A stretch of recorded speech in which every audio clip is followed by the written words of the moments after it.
जैसे समुद्र के पार जाने के लिए नाव भी एकमात्र साधन होती है, ठीक उसी प्रकार जीवन की नैया को भी पार लगाने के लिए भागवत गीता या फिर कहीं भागवत ही एकमात्र साधन है। नमस्कार, मैं हूं आपके साथ अंशिका। आप देख रहे हैं कार्यक्रम संत संगम। दर्शकों, आज हमारे साथ एक ऐसी शख्सियत मौजूद हैं जिन्होंने भागवत कथा के उच्चारण से न जाने कितने लोगों का जीवन भव से तार लगाया है, भव के पार लगाया है, भव से तार दिया है और न जाने कितने लोगों का जीवन वो अभी भी तार रहे हैं। हमारे साथ मौजूद हैं पूज्य श्री दीनबंधु दास जी महाराज। आइए उनका स्वागत करते हैं। बहुत बहुत स्वागत है आपका महाराज श्री। सबसे पहले तो मैं आपको कहना चाहूँगी, आपका बहुत बहुत धन्यवाद, आप यहाँ आए, आपने अपना कीमती समय हमें दिया। तो महाराज श्री, जो प्रश्नों की श्रृंखला है या जिज्ञासाओं की श्रृंखला, मैं इसको कहना चाहूँगी क्योंकि हम सभी के मन में बहुत जिज्ञासाएं हैं आपसे जानने के लिए। तो सबसे पहले गौ माता के लिए बात करना चाहूँगी। गौ माता का महिमा क्या है, इसके बारे में थोड़ा बताएं। बहुत सुंदर। आज की आवश्यकता भी है कि हम गौ माता को जानें, गाय को समझें। तो आपका जो प्रश्न है कि गौ माता की महिमा क्या है, हमारे सनातन धर्म में गौ माता को सर्वोच्च पद पर प्रतिष्ठित किया गया है। जहाँ सृष्टि के क्रम का वर्णन होता है, वहाँ गौ माता की उत्पत्ति भगवान से ही होती है। और सनातन धर्मियों के लिए दो बातें विशेष होती हैं। उन दो बातों में होता है, एक तो देवताओं के लिए हवन की सामग्री को तैयार करना, दूसरा होता पितरों के लिए कव्य, पितरों का श्राद्ध तर्पण करना। ये दोनों सनातन धर्मियों के लिए अति आवश्यक होता है। पर इन दोनों की जो आवश्यकता है उसकी पूर्ति केवल और केवल हमारी भारतीय गौमाता कर सकती है। इसलिए गाय पालना सबके लिए आवश्यक है। हमारे यहाँ 16 संस्कार होते हैं। उन 16 संस्कारों को अगर ठीक से हम विश्लेषण करें तो आप देखेंगे कि प्रत्येक संस्कार में गाय की आवश्यकता है। बिना गौमाता के हमारे यहाँ कोई भी संस्कार नहीं होता है। जन्म से लेकर के अंतिम संस्कार तक ये 16 संस्कार हैं। इन 16 संस्कार में कहीं गौ पूजन, कहीं गोदान, कहीं गाय के गव्यों की महिमा होती है।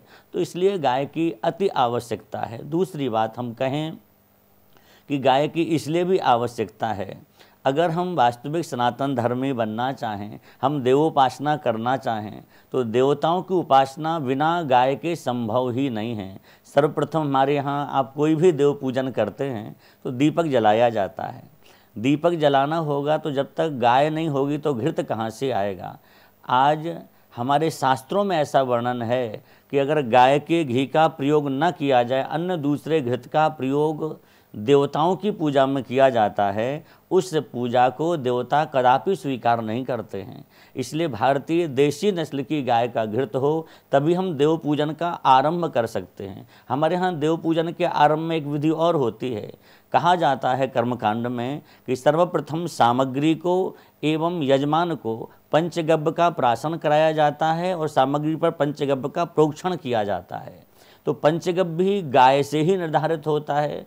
इसलिए गाय की आवश्यकता है। बिना गाय के हम सनातन धर्मी हो नहीं सकते हैं। हिंदू समाज के लिए तो अति आवश्यकता है। वैसे अगर हम विज्ञान की दृष्टि से भी देखें तो भी गाय की आवश्यकता मानव मात्र के लिए है। जो भी मानव हैं उन्हें गाय का आदर करना चाहिए। पर विशेष रूप से हम जो कहेंगे हमारे सनातन धर्मियों के लिए है कि वो गाय पालें। गाय का पूजन किया जाता है। हमारे यहाँ गाय के शरीर में संपूर्ण देवताओं का निवास होता है। हमारे यहाँ 33 कोटि देवता कहे जाते हैं और वो प्रायः लोग इससे अनभिज्ञ होते हैं। कोई कहता है 33 कोटि का तात्पर्य 33 करोड़ है क्या? 33 करोड़ नहीं होता। 33 कोटि माने होता है 33 तरह के देवता होते हैं। वो परमात्मा ने अलग अलग स्वरूप बनाए हैं, तो एक ही परमात्मा पर 33 प्रकार हैं उनके। इसलिए जो जिसको जो स्वरूप अच्छा लगे वो उनकी उपासना करें। तो एक बार ऐसा कुछ हुआ कि देवता दैत्यों के अत्याचार से जब बहुत ज़्यादा भयभीत हो गए, उनके निज निवास को, स्वर्ग आदि को छीन लिया गया, तो सब देवता पर्वतों की कंदराओं में जाकर के छिप गए। वहाँ भी वो सुरक्षित नहीं थे। तब उन्होंने भगवान से प्रार्थना की है, प्रभु हम कहाँ रहें, ऐसा स्थान हो जहाँ हम सुरक्षित रह सकें, क्योंकि देवता अपवित्र जगह नहीं रह सकते। देवताओं को सबसे पवित्र स्थान चाहिए। तब भगवान ने अपने मुख से कहा, दुनिया का सबसे पवित्र प्राणी अगर कोई है तो वो है गाय। आप गाय के शरीर में निवास करिए। इसलिए हमारे यहाँ संपूर्ण देवताओं ने गाय के शरीर में निवास किया है। इसलिए हमारे यहाँ कहा जाता है एक गाय की पूजा करने से 33 करोड़ देवताओं की पूजा आराधना हो जाती है। तो गाय का इसलिए महत्व है हमारे यहाँ, क्योंकि देवताओं का निवास स्थान है। संपूर्ण देवता उसके शरीर में अलग अलग पृथक पृथक अंग हैं, उनमें निवास करते हैं। इसलिए गाय हम सबको पालना चाहिए, उसका पूजन करना चाहिए, उसका आदर करना चाहिए। जी महाराज श्री, आपने इतने अच्छी तरह से हमें बता दिया कि गाय का पालन हमारे लिए इतना ज़रूरी है जी। और अब मैं आपसे जो मेरी एक जिज्ञासा और है, आपने बताया कि हमें ज़रूरी तो है, लेकिन महाराज श्री आज के आधुनिक युग में मैं कह सकती हूँ कि लोग गाय के पालन से पीछे हटते जा रहे हैं, गाय का पालन नहीं कर रहे हैं। तो उनके लिए आप थोड़ा बताएं कि इतना ज़रूरी क्यों है कि थोड़ा ये तो इस ढंग से भी हमने जाना कि धर्म के ढंग से हमने जाना कि ज़रूरी है, तो कुछ जो लोग हैं संसारिक हैं, संसार में रह रहे हैं, उनको थोड़ा बताएं कि क्यों ज़रूरी है। जी, आज के परिप्रेक्ष्य में देखें हम, गौ का महत्व इसलिए है, एक आध्यात्मिक तो इसका पहलू है ही, लेकिन दूसरी बात ये है कि हमने जो अभी इसमें कह दिया, एक वाक्य हमने कहा है इस बीच में, ये बोला था हमने कि दुनिया का सबसे पवित्र प्राणी अगर कोई है तो गाय है। और हमारे यहाँ पवित्रता से ही मन पवित्र होगा, बुद्धि पवित्र होगी, हमारे संपूर्ण जीवन की क्रियाएं पवित्र होंगी। तो हम इसके लिए प्रायः आज के लोगों से ये बात कहते हैं, अपने बालकों को भी अगर आप श्रेष्ठ बुद्धिमान बनाना चाहें, उनका हृदय बड़ा पवित्र हो, जो भी कुछ ग्रहण करते, जो कुछ पढ़ते हैं वो उनकी बुद्धि में स्थिर हो जाए, अगर आप ऐसा उनको बुद्धिमान बनाना चाहें तो हमारे यहाँ है, आप भारतीय देसी नस्ल की गाय का उन्हें दूध पिलाइए। उस दूध में अनेक ऐसे पौष्टिक तत्व होते हैं जो बालकों की बुद्धि को शीघ्र विकसित करते हैं। उनके हम कई प्रकार भी बता सकते हैं आपको। मूल कारण ये है, एक तो विज्ञान की दृष्टि से अगर हम देखें तो गाय के अंदर एक सूर्य केतु नाम की नाड़ी पाई जाती है।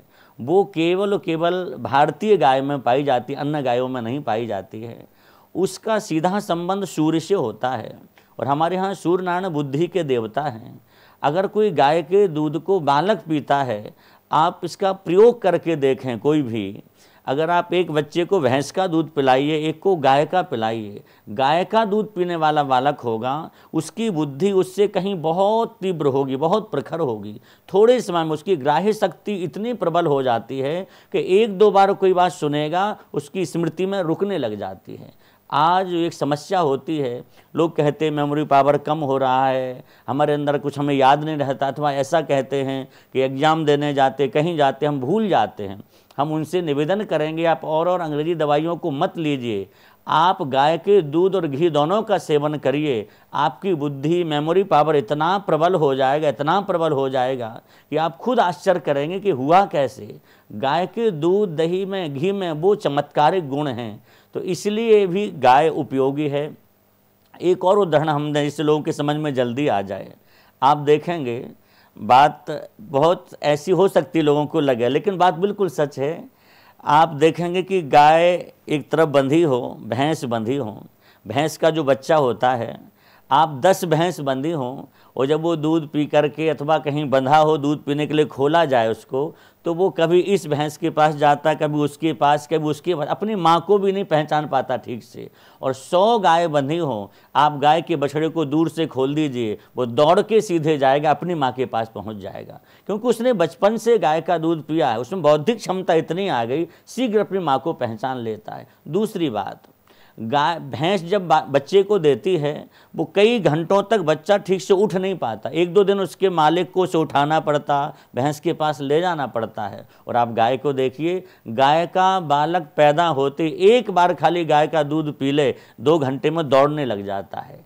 तो इससे एनर्जी बहुत आती है। गाय के दूध में जो पावर है उसकी बड़ी भारी महिमा है, विज्ञान भी उसको स्वीकार करता है। तो इसलिए आज के लोगों को, भले ही जो अपने घरों में गाय नहीं पाल सकते, शहरों में रहते हैं, लेकिन उनसे भी हम आग्रह करेंगे, आप लोग गाय का आदर करें। अपने बच्चों को बुद्धिमान बनाना चाहें, विद्वान बनाना चाहें और ऊर्जावान बनाना चाहें, उसके लिए आप गाय के दूध, दही, घी का सेवन कराएं, जिससे बालकों में अच्छे संस्कार के संग संग बुद्धि और ऊर्जा भी आ सकेगी। जी, बहुत बहुत धन्यवाद महाराज श्री, आपने बताया कि गाय के दूध का कितना फ़ायदा है। गाय के दूध से जो चीज़ें बनती हैं, दूध, दही है और घी है, इनके अलग ही अपने चमत्कारिक फ़ायदे जी। हैं। तो महाराज श्री, अगली जिज्ञासा ये है मन में कि जैसे आपने बताया कि गाय का पालन बहुत ज़रूरी है, तो गाय का जब पालन की बात आती है तो बहुत तरह की गायें मौजूद हैं, तो कौन सी गाय का पालन करना चाहिए?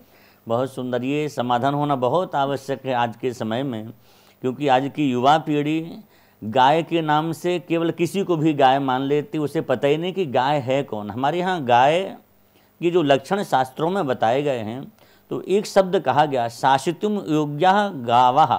गाय जो होती ना, उसके कुछ लक्षण होते हैं जिसे हम भारतीय देसी गाय कहते हैं, जिसकी महिमा हम बता रहे, चाहे वो 16 संस्कार में हो, चाहे उसके दूध, घी, दही की महिमा हो, उसी गाय की है।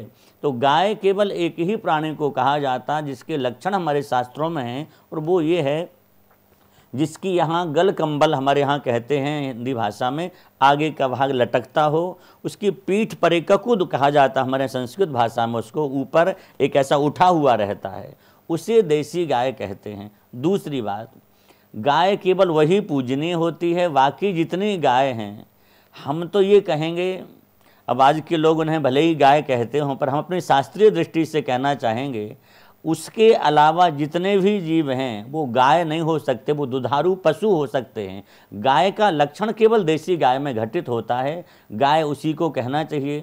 आज ऐसी ऐसी स्थिति प्रकट हो रही है कि बड़े बड़े लोग भी भूल गए गाय क्या है। जहाँ हमारे यहाँ गोदान की महिमा होती, वहाँ भी कोई जर्सी का दान करा देता है, कोई किसी प्रजाति के जीव का दान कराता है। लेकिन उस समय जो वैदिक गाय है, हमारे यहाँ वेद लक्षणा उसको कहा जाता है। वेद में जिसके जो लक्षण बताए गए हैं वेद में, उसकी गलकंबन होनी चाहिए, उसके पीछे ये होना चाहिए, उसके सींग ऐसे हों, कान ऐसे हों। और एक बात विशेष कही गई है हमारे यहाँ गाय के लिए, हमारी वैदिक जो वेद लक्षणा गाय होती है, जिसकी शास्त्रों में महिमा है, वो जब बोलती है तो आप लोग कभी ध्यान से सुनेंगे, बोलने से पता लग जाएगा कि गाय बोल रही है। और वो जो बोलती है वो वैदिक गाय है, वेद में उसका प्रमाण है, तो उसके मुख से प्रणव का उच्चारण होता है। कभी भी देसी गाय, भारतीय गाय जो होती, जब वो आवाज़ करती तो ऐसे लगता ओम माँ। हमारे यहाँ वैदिक मंत्र जब ब्राह्मण बोलते हैं तो ओम माँ का उच्चारण किया जाता है। तो गाय भी जो बोलती है, वैदिक सनातनी गाय है, वो ओम माँ कह करके बोलती, प्रणव का उच्चारण उसके मुख से होता है। बाकी अन्य जो दूध देने वाले दुधारू पशु, जिन्हें आज की भाषा में लोग गाय कह देते हैं, आप कभी सुने, उनकी आवाज़ इतनी भयानक होती कि लोग डर जाएं रात्रि को सुने। तो केवल और केवल वैदिक लक्षण गाय में प्रकट होते, उसके मुख से वेद की ध्वनि निकलती है, तो वही गाय पालने योग्य है, पूजनीय है, और व्यक्तियों के लिए लाभकारी भी वही गाय का दूध, दही, घी है। जी, बहुत बहुत धन्यवाद। आपने जैसे बताया कि हमें जो एग्जैक्ट जो गाय हैं, जो वेदों के अनुसार हैं, हमें उन्हीं को पालना चाहिए, और उन्हीं के पालने से हमें हम कहें कि धार्मिक लाभ हमें प्राप्त होगा। और हमें सुनने में, जब हम उच्चारण नहीं भी कर पाते हैं मंत्रों का, तो एटलीस्ट हम सुन पाएंगे उनके बोलने मात्र से।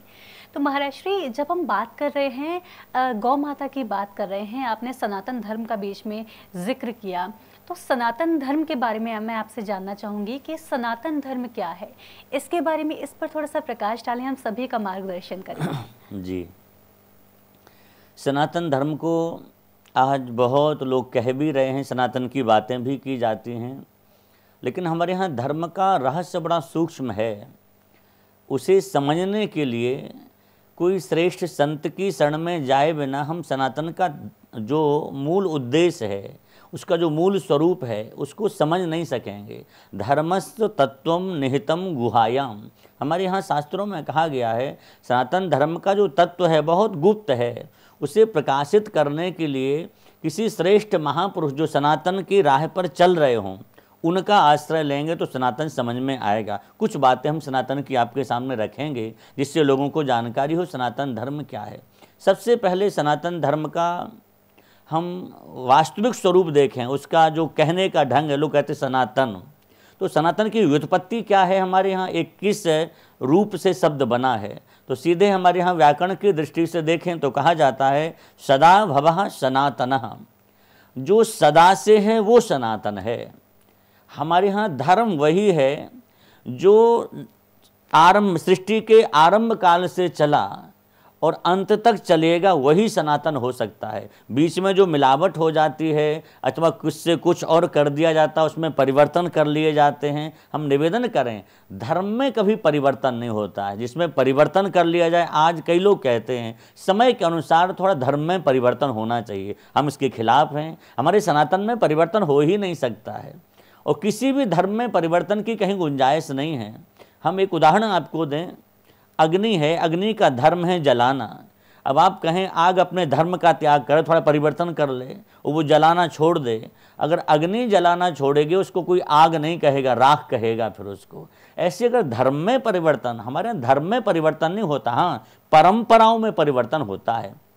एक होता सनातन धर्म, एक होती रूढ़िवादी परंपराएं जो एक कुल परंपराओं में चल पड़ते, हमारे पूर्वज जैसा करते, उसका सनातन से लेना देना नहीं होता। किसी एक ने किया दूसरे करने लग गए। तो सनातन का जो वास्तविक स्वरूप है हमारे यहाँ वो ये है कि हमारा वैदिक सनातन धर्म है। और वैदिक सनातन धर्म का तात्पर्य हमारे वेद में जो प्रमाण दिए गए हैं उसके अनुसार हमारा जीवन चले। उसके कुछ उदाहरण हम आपको सामने रखें। हमारा सनातन धर्म कहता है मातृदेवो भव, माँ को देवता माने, पितृदेवो भव, अपने पिता को देवता माने। तीसरी बात कहता है सनातन आचार्य देवो भव, हम अपने पढ़ाने वाले शिक्षक को उन्हें परमात्मा मान करके उनका आदर करें। चौथी बात कही जाती अतिथि देवो भव, कोई अतिथि आ जाए उसी भी देवता का स्वरूप मान करके हमें आदर करना चाहिए। ये चार बातें बहुत प्रचलित हैं, ये हमारे सनातन से निकली हुई बातें हैं, इनको तो हमें स्वीकार करना चाहिए। इसके उपरांत सनातन का पालन करने वाला जो होगा, हम निवेदन करें उसके लिए कि वो अपने धर्म पर चलेगा और अपने धर्म को न त्यागे। उसे ये नहीं कहता, सनातनी जो होगा वो कभी ये नहीं कहता कि आप हमारी तरह चलिए, हम स्वयं पालन करेंगे। और एक व्यक्ति ठीक से सनातन का पालन करेगा, हजार उसके पीछे अपने आप चल पड़ेंगे। आज विडंबना ये है, हम खुद तो धर्म के राह पर चल नहीं पाते, केवल दूसरों के लिए हम कहते हैं सनातन का पालन करो पालन करो। पहले हम तो जाने सनातन है क्या हमारा। हमारे सनातन धर्म में सबकी जगह, उसकी बड़ी विस्तृत व्याख्या है। हमारे सनातन में सबके स्थान अलग अलग हैं।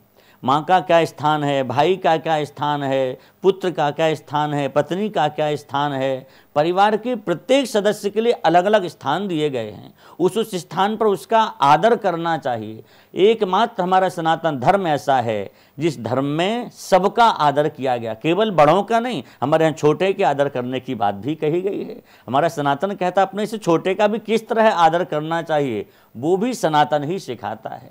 किसी धर्म में आप देख लीजिए, कहीं किसी धर्म में इस तरह का आदर हमारी स्त्रियों का नहीं किया गया जितना सनातन में किया गया।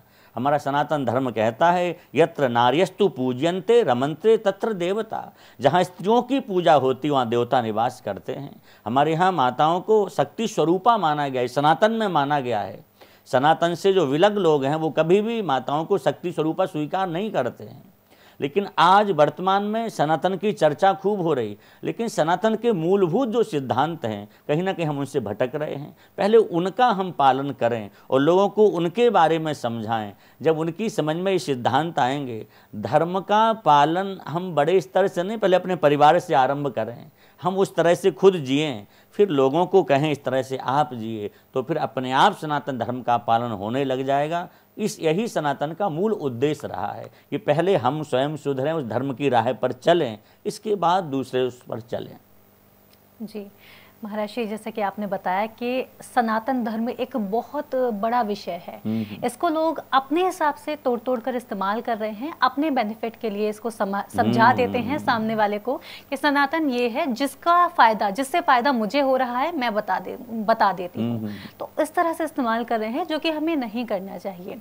तो महाराज श्री, अब मैं आपसे ये जानना चाहूँगी कि जैसे कि सनातन का आपने बताया कि बहुत विस्तृत है, हमें हमारे यहाँ माताओं को पूजा जाता है, पिताजी को पूजा जाता है, गुरु को पूजा जाता है। तो गुरु के बारे में थोड़ा समझना चाहूँगी कि गुरु की महिमा क्या है। गुरु की महिमा हमारे यहाँ प्राचीन काल से रही है और गुरु की महिमा ये है, हमारे यहाँ हम ये निवेदन कर दें पहले, आज गुरु शब्द आते ही लोगों के अंदर अनेक प्रकार के विचार आने लग जाते। गुरु माने प्राय लोग यही समझते हैं कि जो कान में मंत्र देगा वो हमारा गुरु हो गया, पर गुरु शब्द भी बड़ा व्यापक शब्द है। ये गुरु शब्द का सीधे सीधे अगर अर्थ करें हम संस्कृत साहित्य के अनुसार, तो जो हमें अंधकार से प्रकाश की ओर ले जाए उसको सद्गुरु कहते हैं। और हम अगर आध्यात्मिक अर्थ उसका करें तो हमारे गुरु की परिभाषाएं 3 रूप में हमारे संत बताते हैं। वो कहते हैं गुरु की 3 परिभाषाएं हैं। गुरु वही जो हरि मिलावे, गुरु वही जो संत सिवावे, गुरु वही जो विपिन बसावे। तात्पर्य है जो भगवान से मिलाने की बात बताए। हम लोग भटक रहे हैं, जो परमात्म तत्व से विलग हो गए हैं, भगवान से मिलाने की जो बात बताए वो सद्गुरु हो सकता है। हम प्रायः अपने कथाओं के माध्यम से ये बात जरूर कहते लोगों से कि जो अपने आप से जोड़ता वो सद्गुरु नहीं हो सकता है, जो परमात्मा से जोड़ेगा वो सद्गुरु है। और उसी को गुरु रूप से स्वीकार करिए। वो गुरु कभी नहीं हो सकता जो कहेगा कि भगवान को पूजने की जरूरत नहीं है, आप तो केवल हमको ही पूजिए। हम निवेदन करें, हमारे यहाँ गुरु वही है जो भगवान से मिलाने की बात बताता है।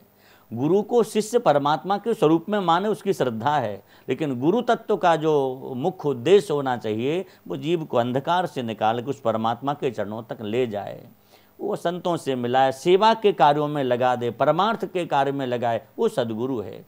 जो व्यक्ति की दिशा को बदल दे, और ये निश्चित है सच्चे सद्गुरु होंगे, उनके आश्रय में जाने से आवश्यक नहीं कि उनसे कोई मंत्र लेगा तभी उसका जीवन परिवर्तित होगा।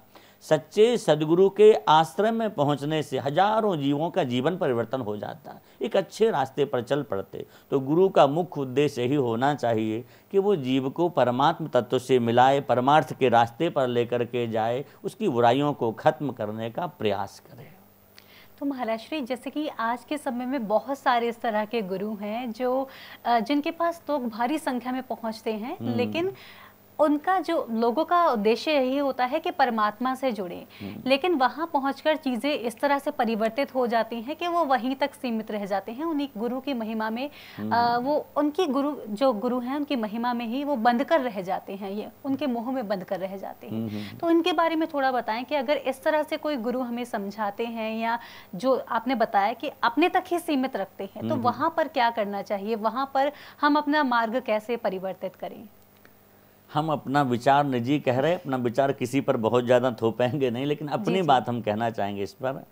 हमें जो हमारे गुरुजनों ने बताया और जो शास्त्रों ने बताया है वो यही है कि अगर सद्गुरु के शरण में हम गए, हम उनका स्वरूप देख करके, उनकी वाणी सुन करके, उनसे प्रभावित हो करके हम मानो पहुँचे उनके निकट, और जो भी सद्गुरु के निकट जाता है उसका उद्देश्य एक ही होता है कि हमारे जीवन में कुछ परिवर्तन हो, हम उस अध्यात्म की खोज में निकलते तो कुछ तो हमें प्राप्त हो। लेकिन वहाँ जाकर के अगर उससे ऐसा लगता है कि हम सीमित रह रहे हैं और हमको केवल उन्होंने अपने आप से जोड़ा है, तो हम निवेदन करेंगे, आज के लोग बड़े बुद्धिमान हैं, उन्हें समझना चाहिए कि जिस जगह हम गए हैं वहाँ से हमारी आध्यात्मिक उन्नति हो रही कि नहीं हो रही। अगर आध्यात्मिक उन्नति नहीं है, केवल उन्हीं की एक है, देखो आखिर गुरु भी तो कोई मनुष्य ही है, स्वरूप तो उनका मनुष्य का है, और मनुष्य का स्वरूप है अगर तो उनकी पूजा करिए, क्योंकि एक मार्ग दिखाने में वो आदर्श हैं, उन्होंने हमें उस रास्ते को दिखाया, इसलिए उनका पूजन किया जाता। अगर वो उस मार्ग पे न ले जाकर केवल यहीं तक सीमित कर दें कि हम ही सब कुछ हैं, तो हम तो उनसे कहना चाहेंगे आपको कोई सच्चे सद्गुरु को खोजना चाहिए। एक बात और इसमें हम जोड़ना चाहेंगे, हमारे यहाँ जो गुरु बनाने की बात होती है, आज बहुत से स्वयंभू गुरु भी हैं। हम किसी की अवहेलना नहीं करते हैं, ना किसी की निंदा करना चाहते, लेकिन हमारे यहाँ संप्रदाय पुरश्च रहा, हमारे यहाँ 4 संप्रदाय कहे जाते हैं। अगर उस संप्रदाय से कोई निकले हैं और वो सद्गुरु होंगे तो वो कभी अपने से नहीं जोड़ेंगे, परमात्मा से जोड़ेंगे। लेकिन आज नए नए पंथ, नए नए संप्रदायों की संरचना हो गई है और स्वयं भू गुरु बन गया, उनके खुद गुरु का पता नहीं आपके गुरु कौन है। हमारे यहाँ गुरु एक परंपरा होती है, जब आपको किसी से स्वयं मार्ग नहीं मिला है फिर आप दूसरे को कैसे रास्ता दिखा सकते हैं। इसलिए ये ध्यान रखना चाहिए, जिनके पास हम जा रहे हैं उनकी परंपरा क्या है वो भी देखना चाहिए आज के मानव को, क्योंकि सब पढ़े लिखे बुद्धिमान लोग हैं। एक तो परंपरा देखना चाहिए। हमारे यहाँ जो गुरु परंपरा के 4 संप्रदाय कहे गए हैं, उन संप्रदायों से अगर वो हैं तो निश्चित रूप से हमारे यहाँ संप्रदाय हैं वो एक तरह का रास्ता है। 4 संप्रदाय होते हैं, कोई इधर से जाता, कोई रामोपासक हैं, कोई कृष्णोपासक हैं, कोई शिव के उपासक हैं, कोई भगवती दुर्गा के उपासक हैं, लेकिन लेकर के सब एक तत्व तक ही जाते हैं। तो उनमें से अगर कोई हैं तो वो आदरणीय हैं। अगर वो हमें उनमें से किसी की भी शिक्षा नहीं देते हैं तो उनको दूर से प्रणाम करके और अपने को परमात्म तत्व की राह पर चल जाना चाहिए। जी बहुत बहुत धन्यवाद महाराज श्री, आपने बताया कि कैसे अगर जो गुरु हमें दिख रहे हैं, हमें पहले तो अपने विवेक का इस्तेमाल करना है। जिन भी गुरु के पास हम जा रहे हैं, देखना है कि उनकी गुरु परंपरा क्या है, समझना है कि वो वाकई में हमारा मार्ग प्रशस्त करेंगे या फिर इन्हीं आडंबरों में हम उलझ के रह जाएंगे वहाँ पर जाने के बाद भी। तो हमें इन सब चीज़ों का ध्यान रखना है। जी, तो महाराज श्री, आज के एपिसोड में हम आपसे यही चर्चा को यहीं समाप्त करेंगे, लेकिन अगले एपिसोड में डेफिनेटली आपसे और भी ज़्यादा बात करनी है और भी ज़्यादा चर्चा करनी है। लेकिन जाने से पहले मैं आपसे कहना चाहूँगी कि जो भी हमारे व्यूअर्स हैं, जो आपको अभी देख रहे हैं, आपको सुन रहे हैं, उनके लिए एक छोटा सा संदेश आप क्या देंगे? 1 या 2 लाइन में क्या संदेश उनके लिए देंगे? सभी के लिए हम कहना ये चाहेंगे कि ये चैनल के माध्यम से जो संतों को बुला कर के एक धर्म की चर्चा की जाती है कि लोग आज हमारे सनातन को कैसे जानें, हमारी जो वर्तमान पीढ़ी है, जो बच्चे हैं, वो कैसे हमारे धर्म को समझें। और धर्म को समझने के लिए आज संत ही समझा सकते हैं। वो छोटे छोटे वाक्यों के माध्यम से बच्चों तक ये बात पहुंचा रहे, समाज तक बात पहुंचा रहे।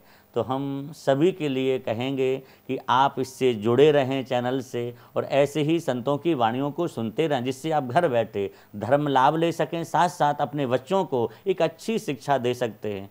ऐसे अनेक आज चैनल चल रहा है, लेकिन जो धार्मिक चैनल हैं, जिनके द्वारा वास्तविक हमारे यहाँ सनातन की बात बताई जाती है, वैदिक परंपरा को बताया जाता है, उनसे जुड़ करके आप अपने एवं इष्ट मित्रों को भी प्रोत्साहित करें, उनसे भी कहें आप जुड़ें और ऐसे ज्ञान को निरंतर प्राप्त करते रहें। जी, बहुत बहुत धन्यवाद महाराज श्री। तो दर्शकों, इसी के साथ आज के इस एपिसोड में इतना ही। आपसे फिर होगी मुलाकात, लेकिन तब तक के लिए आप देखते रहिए सर्वधर्म संगम टीवी चैनल। नमस्कार।